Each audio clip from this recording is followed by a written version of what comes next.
తన పాపని కాపాడి భద్రపరిచి నూతన మాసము మొట్టమొదటి పరిశుద్ధ పుణ్య పునరుద్ధాన ఆదివారం ఆరాధనలో సజీవులుగా ఉంచి మేము నిద్రపోయిన వేళ సైతం ఒక నిమిషమైన ఎడబాయిగా తన పాపని కాపాడి నూతన మాసంలో ప్రవేశపెట్టేందుకు బదులు చెల్లిస్తూ సమస్త మహిమ ఘనత కీర్తిని ఆరోపిస్తూ క్రీస్తు నామంలో ఈ స్తుతి ఆరాధనను సమర్పిస్తున్న మా ప్రియ పరలోకపు తండ్రి ఆమేన్. దయచేసి కూర్చోండి. Please visit.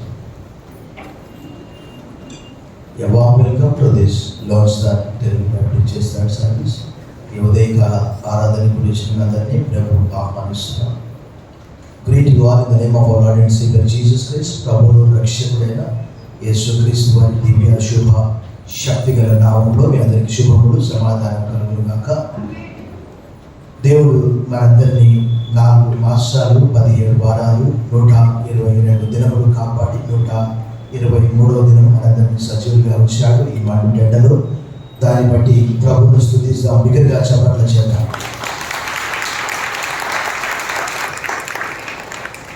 నూతన మాసము మరి ఎల్నినో ప్రభావం అంటే ఎల్నినో అంటే సముద్రంలో నీరు వేడెక్కుతుందట. ఎల్నినో లానినా అంటే చల్లబడడం వేడి కావడం. దాన్ని బట్టి ఈ సంవత్సరం చాలా ఎండలు తీవ్రంగా ఉంటున్నవి. మనమందరం జాగ్రత్తగా ఉండాలి. గత వారము కొన్ని విషయాలు మనము నేర్చుకున్నాము. అనగా దాసుడు డౌలోస్ Paul the servant of Christ called to be an apostle అని ఆంగ్లంలో రాయబడింది. అంటే ఎంత గొప్పగా చదువుకున్నటువంటి పౌలు గారు దేవునికి దాసునిగా యేసుక్రీస్తు వారు కూడా ఆయన దేవుడైంది కూడా దాసుని స్వరూపము ధరించుకున్నట్టు కూడా మనం చూసాం. తర్వాత అపోస్తలు అంటే ఎవరనేది కూడా మనం చూసాం. ఆయనతో కూడా ఉండి ఆయనతో భోజనం చేసి 3.5 సంవత్సరాలు ముఖ్యంగా పునరుత్థానంలో ప్రత్యక్ష సాక్షులు వారందరికీ కనిపించినట్టు పేతురు సాక్ష్యం ఇస్తాడు, పౌలు సాక్ష్యం ఇస్తాడు. కాకపోతే పౌలుకు అకాలమందు పుట్టిన నాకు కూడా అనే మాట మనం కొరింథీయులకు రాసిన మొదటి పత్రిక 15వ అధ్యాయంలో మనం చూస్తాము. ఈ దినము మరికొన్ని విషయాలు అందులో నుంచే మనము నేర్చుకుంటాము. మరి turn your Bibles with me to the letter of Paul to the Romans chapter 1 verses 1 and 2. అవన్నీ కూడా కలిసి ఉంటాయి. నేను చదువుతూ ఉన్నాను. యేసుక్రీస్తు దాసుడును అపోస్తలుడుగా నుండుటకు పిలువబడిన వాడును. ఈ 2 మాటలు మనము ధ్యానం చేశాము. ఈ దినము దేవుని సువార్త నిమిత్తము ప్రత్యేకింపబడిన వాడునైనా అనే మాట పైన కొన్ని విషయాలు మనము ధ్యానం చేశాము. అసలు సువార్త అంటే ఆంగ్లంలో గాస్పెల్ అంటారు. కానీ వాస్తవంగా దాని బ్యాక్గ్రౌండ్ తెలుసా మీకు? దాన్ని God spell GODSPELL God spell అనే మాట నుంచి గాస్పెల్ అనే మాట వచ్చింది. ఏంటి ఈ సువార్త అయ్యా అంటే the life, death and the resurrection of Jesus. యేసుక్రీస్తు యొక్క జీవితము, మరణము, పునరుత్థానము, దాన్నే సువార్త అంటారు. సువార్త అంటే ఏదో కాదు. చాలా మందికి వాస్తవంగా చెప్తున్నారు. నాకు కూడా చాలా రోజులు అంటే బైబిల్ కాలేజీలో ఉన్నప్పుడు సువార్త అంటే ఏంటో అనుకున్నాను. కానీ సువార్త ఈజ్ నథింగ్ బట్ యేసుక్రీస్తు వారే ఒక సువార్త. మార్కు సువార్త 1వ అధ్యాయము 1వ వచనంలో ఏమని రాయబడిందంటే దేవుని కుమారుడైన యేసుక్రీస్తు సువార్త ఆరంభం అనే మాట రాయబడింది. సువార్త అంటే ఏంటి? యేసులో వారే ఒక సువార్త. ఆయన ఈ లోకానికి రావడమే ఒక సువార్త. ఇక్కడ పౌలు అంటున్నాడు దేని కొరకు ప్రత్యేకింపబడిన వాడట? దేవుని సువార్త నిమిత్తం ప్రత్యేకింపబడ్డాడట. ఒకనొక సందర్భంలో పౌలు అంటాడు, నేను నా తల్లి గర్భములో పుట్టక మునుపే, తల్లి గర్భంలో ఉండగానే ఆయన నన్ను తన కుమారుని అన్ని జనులలో ప్రత్యక్షపరచడానికి అంటే ప్రచురపరచడానికి నన్ను ప్రత్యేకపరచు ఏర్పరచుకున్నాడు అని గలతీయులకు రాసిన పత్రిక 1:15 చెప్పాడు. ఒకనొక సందర్భంలో అపోస్తలుల కార్యం 13:2 పరిశుద్ధాత్మ దేవుడు పౌలును బర్నబాను వేరే ప్రాంతానికి వెళ్తుంటే పరిశుద్ధాత్మ దేవుడు అన్నాడు, పౌలును బర్నబాని సువార్త కొరకు నా కొరకు ప్రత్యేకించండి. వేరే చోటికి వెళ్ళలేదా? నా పని కొరకు పలానా చోటికి మీరు వెళ్ళాలి అంటే మనం చూస్తూ ఉంటాము. పాత నిబంధన గ్రంథంలో కూడా ఎవరయ్యా అంటే యిర్మీయాతో అన్నాడు, నీవు తల్లి గర్భములో రూపింపబడక మునిపే నేను నిన్ను జనములకు ప్రవక్తగా నేను ప్రతిష్ఠించాను యిర్మీయా అని అన్నాడు. 1:4-5. అంటే దీని ద్వారా మనకు అర్థమయ్యేది ఏంటి? మనం ఎక్కడ పుట్టాలో, ఎవరి గర్భంలో పుట్టాలో, ఏ దేశంలో పుట్టాలో, ఏ గ్రామంలో పుట్టాలో, పుట్టిన తర్వాత ఏ పని చేయాలనేది నేను పాస్టర్ అవుతానని ఎప్పుడు నా జీవితంలో అనుకోలేదు. సమయం వచ్చింది కాబట్టి నేను చెప్తున్నాను. I never thought of become a pastor. రక్షించబడిన తర్వాత ఒక సాధారణ విశ్వాసిగా ఉండొచ్చు, కానీ పరిశుద్ధాత్మ దేవుడు పౌలుతో ఎలా చెప్పాడో నాతో అలా చెప్తున్నాడు. ఏమంటున్నాడంటే, నీ ఉండవలసిన స్థలం ఇది కాదన్నాడు. ప్రభా, నేను ఎక్కడికి వెళ్ళాలి? I do not know anything Lord, where to go. ప్రభు అన్నాడు, I will show you the place where you have to go. నువ్వు వెళ్ళే స్థలం నేను చూపిస్తానన్నాడు. ఇక్కడ పౌలు గారిని ఆయన కుమారుని అన్యజనులలో ప్రచురపరచడానికి ప్రత్యేకపరుచుకున్నట్టు భక్తుడు పౌలు తను తాను ఒక ఐడెంటిటీ అనగా గుర్తింపు ద్వారా నేను ఎవరినో కాదయా అని అక్కడ రోమా సంఘానికి రాస్తూ ఉన్నాడు. పౌలు మాత్రమే కాదు, not only the Paul was separated, set apart for the gospel, he has separated us from this world. ఆయన మనల్ని ఈ లోకంలో నుంచి ప్రత్యేకపరుచుకున్నాడు. John chapter 15:16 tells us, you did not choose me but I have chosen you. మీరు నన్ను ఏర్పరచుకోలేదు, నేను మిమ్మల్ని ఏర్పరచుకున్నాను అని అన్నాడు. మీరు వెళ్ళి దేని వరకు? ఫలించడానికి అని చెప్పాడు. ఇద్దరు మనకు సమయం లేదు కాబట్టి నేను తక్కువ సమయం చెప్తాను. మన ముందు బల్ల ఉన్నది, ఎండ తీవ్రత. Dear brothers and sisters, are you separated from the world or do you belong to this world? నీవు ఈ లోక సంబంధివా? యేసు ప్రభువే చెప్పారు, మీరు ఈ లోక సంబంధులు కాదు. You do not belong to this world. మీరు ఈ లోక సంబంధులు కానే కాదు. I have set apart you, I have chosen you. మేము నేను ప్రత్యేకపరుచుకున్నాను. ఒకవేళ పౌలు గారు క్రీస్తును ప్రత్యేకంగా ప్రచురించడానికి ఆయన ప్రత్యేకించబడ్డాడు సువార్త కొరకు. మరి నీవు నేను, నా పిలుపు ఒక విశ్వాసిగా ఉండవచ్చు, కానీ ప్రభు అన్నాడు, నేను చూపించు స్థలానికి వెళ్ళు. ఒకవేళ నేను ఒక మాటలో చెప్పాలంటే, విశ్వాసిగా ఉంటే బహుశా లోకంలో పడిపోయేవాడినేమో. ఎందుకంటే నాకున్న భయంకరమైనటువంటి చెడు దురలవాట్లు, చెడు సహవాసం. వెంటనే God has taken me to the Bible Institute in 1999 July 5th. అక్కడికి వెళ్ళాను. ప్రభుతో చెప్పాను, ప్రభా, I have neither experience of Sunday school nor youth meeting. నాకు ఎలాంటి అనుభవం లేదు నాయన. పరిశుద్ధాత్మ దేవుడు, I will teach you, నేను నీకు బోధిస్తానని చెప్పాడు. యేసు ప్రభువు కూడా నేను వెళ్ళిన తర్వాత పరిశుద్ధాత్మ దేవుడు మీకు అన్ని విషయాలు కూడా బోధిస్తాడు. ప్రభునందు మిక్కిలి ప్రియులారా, do you separated from this world?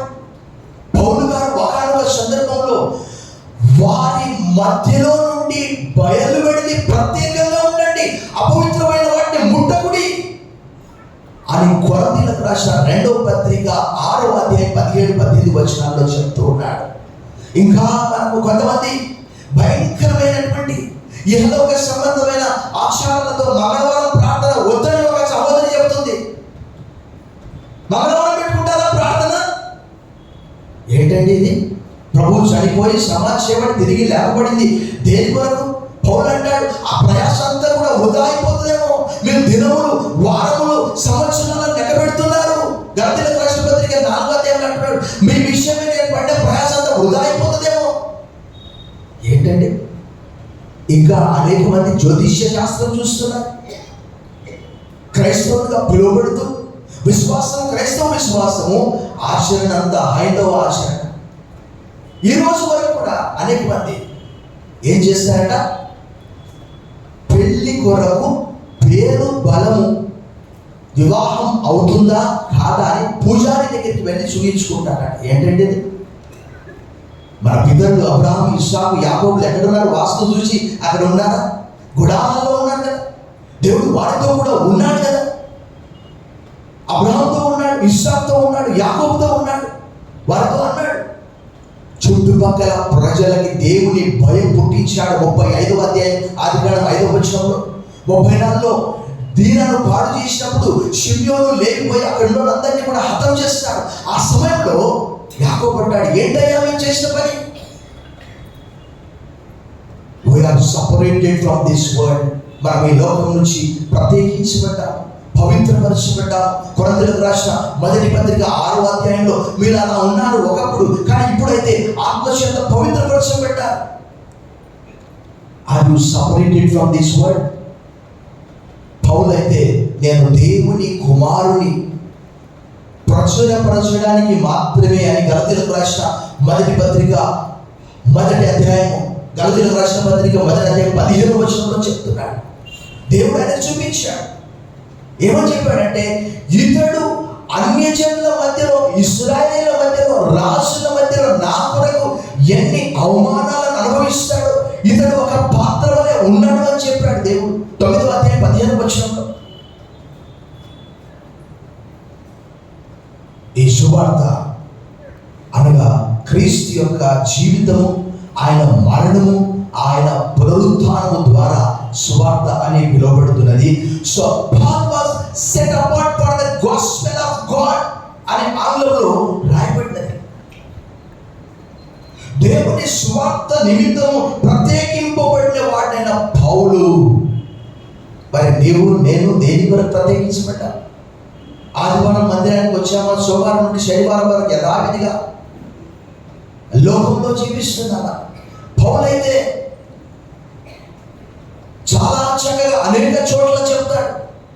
ఫిలిప్పీయులకు రాసిన పత్రిక 1వ అధ్యాయం 21వ వచనంలో అంటాడు, బ్రతుకుట క్రీస్తు, చావైతే లాభం అంటాడు. అదే గలతీయులకు రాసిన పత్రిక 2వ అధ్యాయం 20వ వచనంలో అంటాడు, I have been crucified with Christ, no more I, Christ lives in me. ఇప్పుడు నేను జీవించే జీవితము ఎలాంటిది, ఎవరి కొరకు అంటే, దేవుని కుమారుడు నన్ను ప్రేమించి నా కొరకు తన ప్రాణం పెట్టాడు కాబట్టి ఆయన కొరకు నేను జీవిస్తున్నాను. 2:20లో చెప్తున్నా. ప్రతివారం మనం వాక్యం వినడం మాత్రమే కాదు. God said you are the salt of the earth, you are the light of the world.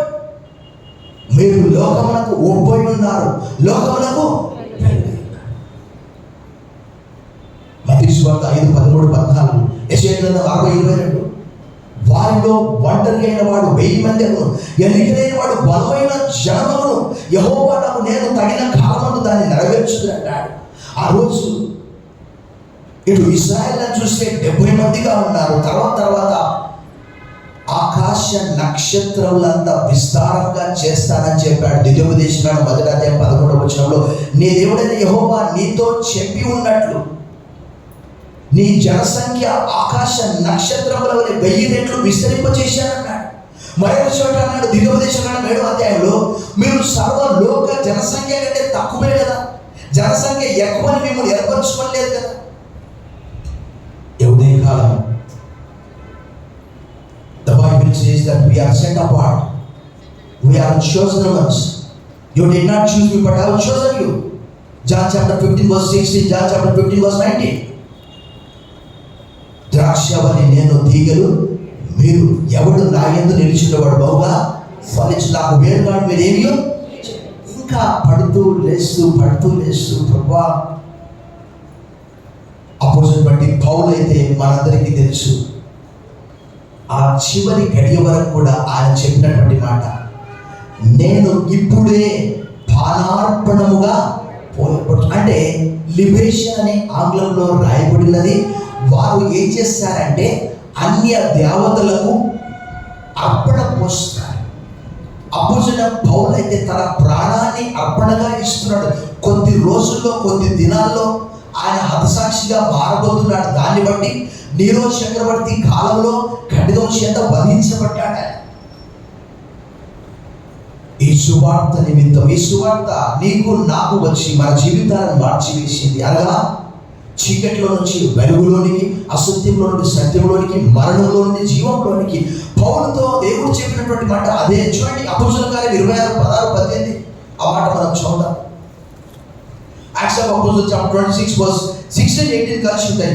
నువ్వు నన్ను చూసి ఉన్న సంగతిని గురించి, నేను నీ కనబడబో సంగతిని గురించి నేను పరిచారకునిగాను సాక్షినిగాను నియమించుటకై కనబడి ఉన్నాను.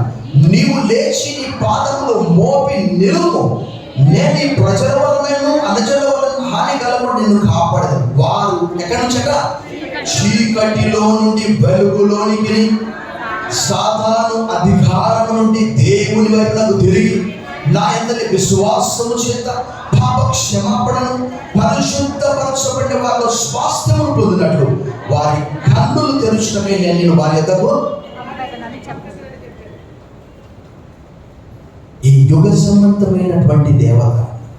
ఇప్పుడు సువార్త చెప్పడానికి వెళ్తే అందరూ ఏం చేస్తున్నారు? పెద్ద పెద్ద టీవీలు, ఫోన్. ఆ ఫోన్ సరిగ్గా వెళ్ళిపోతే ఒక బ్లూటూత్ చెవులలో ఎక్కడో. మనం ట్రైన్లో ప్రయాణం చేస్తుంటే ఒక్కొక్కరు బ్లూటూత్లు పెద్ద పెద్దవి తెచ్చుకున్నారు సంచులు వేసుకొని. ఎక్కడైనా ప్రయాణం చేస్తే దేవుని మహిమ గురించి చెప్తున్నాను. I carry the Bible, I carry one book, I carry one note book, I take along with మీ.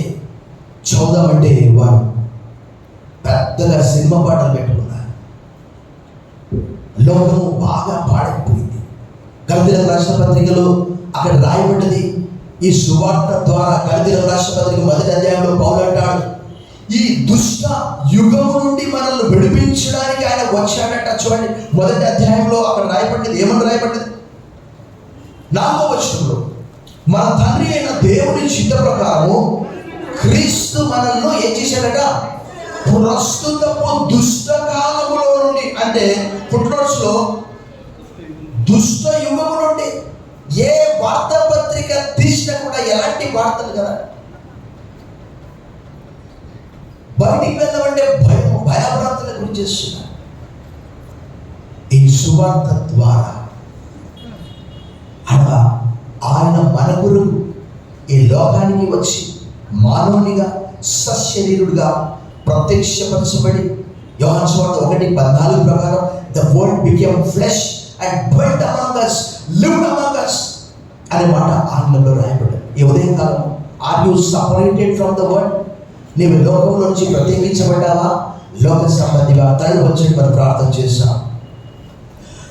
శక్తి గల దేవా, అపోస్తలుడైన పౌలును సువార్త కొరకు మీరు ప్రత్యేకించారు ప్రభువా, నీకు వందనాలు. మేము కూడా ఈ లోకంలో ఫలాలు ఫలించాలని రోమీయులకు రాసిన పత్రిక 1వ అధ్యాయంలో అపోస్తలుడైన పౌలు అంటున్నాడు. అన్ని జనులలో ఫలాలను వెతుకున్నట్లు మీ దగ్గర కూడా ఏదైనా ఒక ఫలము దొరుకుతుందని నేను ఆశిస్తున్నాను. అవును ప్రభా, ఆత్మ ఫలము మాలో కలగాలని, ఫలించాలని మీరు ఆశపడుతున్నారు. యెహోవా సంబంధమైన జీవితం. ఇదిగో, ఎవడు కూడా ఇద్దరు యజమానులను సేవించలేడు. ఒకరిని ద్వేషిస్తాడు, ఒకరిని వెంబడిస్తాడు. ఇదిగోనైనా మేము అపవాదిని, లోకాన్ని చేతికరించి నీ వైపు మేము వచ్చేందుకు సహాయం చేయండి.